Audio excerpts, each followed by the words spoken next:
Rick, Jonathan! a little bit of Swahili. Jambo, habari yako. Hello, how you doing? I'm doing great. I knew that.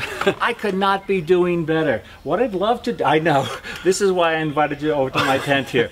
I want to share with you my top 10 pictures from a week on the Mara with 20 tips. Because I know you're a photographer, and if you want to throw in a tip, that would be great too. Okay, super. So let's start with this. And these pictures were actually taken in the order in which I took them. Okay. So the first day, we saw the migration. So the tip here is do your research. Do your research online. There's so many resources out there. You said, Rick, well, I use a resource too. You said come in September, the middle of the migration. So research is important. September's my favorite month in the Mara. Well, it's mine now too. The other tip here is consider composition. Whether you're doing a landscape or whether you're doing a migration scape, think about the rules of composition. Of course, it's great to break them, but look at this S-curve in there.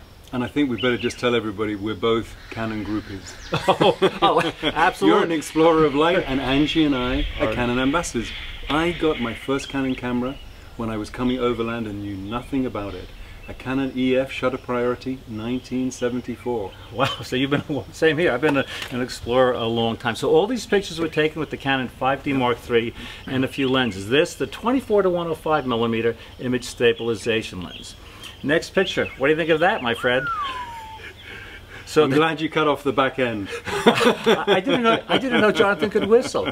So the tip is pack a long lens and go for the peak of action. You know, I'm looking for that peak of action. That really adds impact to the picture. And not just that. I bet Simon Sitieni, your great guide, got you in the right position because he understands about also composition. Because you see what makes this a killing shot? Nice clean background. People get so excited, lions mating, and they suddenly find they've got a tree coming out of the lion's head, or worse still, a car behind them. Beautiful, nice, clean composition, great action. And you know what I love about this? I always say to people, you know, you don't need to include the whole animal. Right. Where's the shot? Let's see the next one. Okay, the next one. Also, this was taken with a 200 to 400 millimeter IS lens, which Do you love it? I love that. And this was taken also with the 1.4x converter, which is built in. No dust, no changing at the last minute. It's awesome. Goodness well, me. I know you love these little guys. So can I say that's my picture? Sure.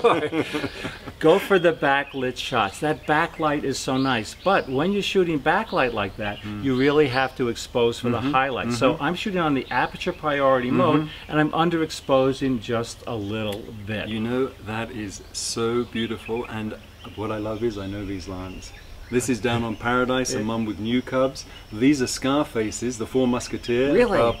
Are sort of dominant males in the area. These are their offspring. You see what works so well with this? If you've been looking at a sequence, which I'm sure you did, see the little cub's foot just movement. Up, separation between the head, mother looking down, concerned, clean background, great light, and that's the killer thing. Great light. Kind of a lucky shot, but no.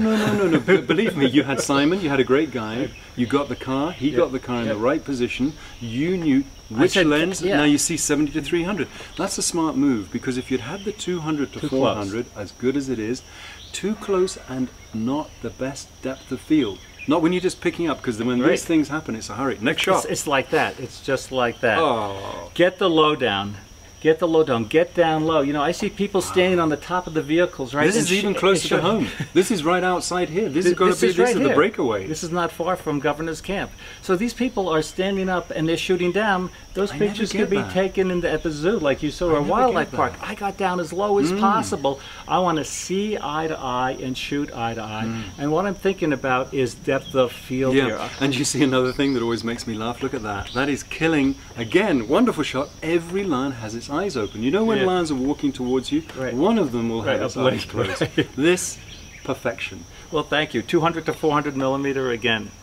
Oh. Go for, I don't think you saw this one before. No. Go for black and white. Black and white takes some of the reality out of the scene. It can look a little more creative. And talk about luck. Look at that sky. That sky was amazing. And I think we'd always say to people, you know, get variety in, you know, create a portfolio. Tight shots, long shots, landscapes. Get the landscapes, set the scene. You imagine this, and leave. You see at the top there, you could put last place on earth. Right. Because you want to be thinking how you can add words to your pictures. It's a hugely important part. Next one. This is why this is a wide angle. Well, this is a 24 to 105. This is why I like hanging out with Jonathan. He has all these great tips and too. they don't look disturbed. I wanted to get this shot.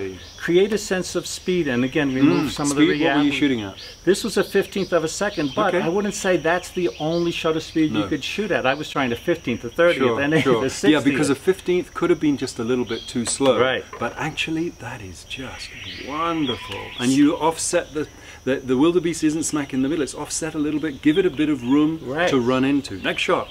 Okay, we're coming down the end here. Try HDR. This is an HDR sequence of 3 images put together to make one image. Because you had a tricky exposure problem, right? Shooting the into foreground the sun. and the background. So it looks kind of like a early painting. morning wide angle lens. That's a lovely lens. 24 to 105. Because I tell you something, 24 to 70 often isn't quite enough for people and wildlife.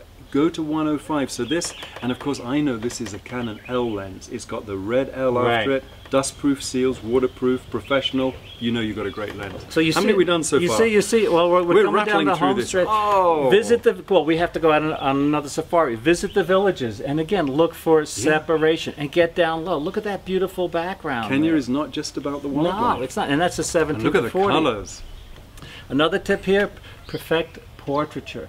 Photograph, just like with the animals, photograph the wide-angle scenes and the close-ups. I'm just looking closely here, Rick. You didn't put flash in there because I can see there's no little highlight in the eye. No. But somehow there's color there. Yeah, I used a reflector. I used one of those funky filters. Well, actually, it's a reflector that I use, and I bounced some light. Actually, Susan, who was holding the reflector, and who's filming this? Who's filming this? Bounced some light into the. See, look at the detail and the color, depth of field, and a nice black background, a backcloth. Because some people take actually a piece of cloth or something to create a backcloth. Yeah. Here we just posed it in the doorway to the hut. Doorway. Okay, the last shot. Okay, we call this... This is the reason I came to Africa. The leopard was always my favorite, and they are so difficult to photograph. Now that is not that young. Although I see his ears, they're really quite nice and neat. See, I'm looking and thinking, to me, as a wildlife person and a photographer, I'm always looking beyond the obvious. So I'm looking, how pink is his nose? How beat up does he look? Has he had a few fights with others? This is the king of the beast, and you are the king. What do they call you, the Godfather? They call me the Godfather. So the tip here is go for image. Set a goal.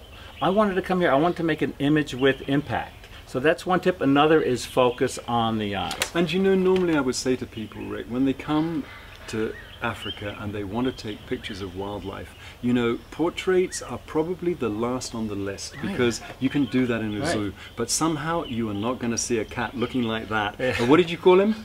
We call him the killing machine because he was hanging all these dead wildebeest. He's got that look about, quizzical, but you would not want to meet him on a dark night. Brilliant work. Well, thank you.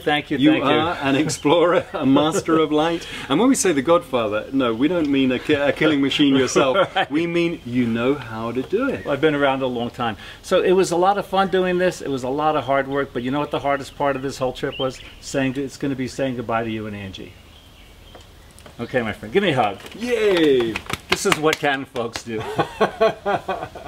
Good work, my friend, good work. That's a beautiful thing.